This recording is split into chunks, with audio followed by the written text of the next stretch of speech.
Welcome once again to our encouraging word. Can you guess where I am today? I'm standing in front of the Maryland State House, a symbol of power. And I'm doing that on purpose because our encouraging word today has to do with power. And literally, we have a single encouraging word, and that name, the word is the name Cyrus. Now, let's give us some context here. The people of Israel had been overrun by the Babylonians. They had sacked the city, torn down the walls, burned the temple. The people had been taken captive and made slaves in Babylon.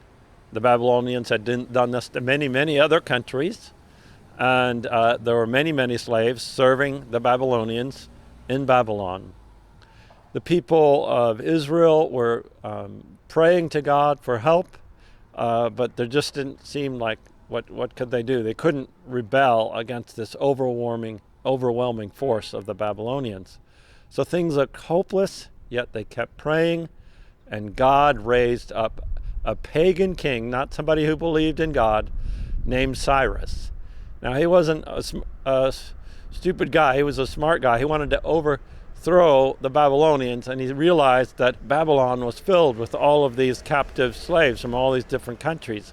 And he said, aha, I know what I'll do. I'll put out the word that if you join my team, I will let you go back home.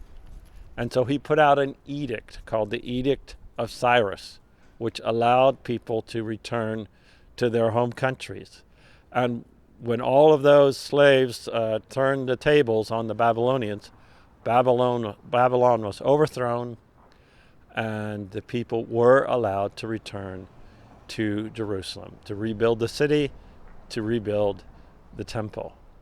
So anybody of faith who knows the word, if you need just encouragement, just hear the word Cyrus, and remember that God can use even pagan kings, even unbelievers, to do his will.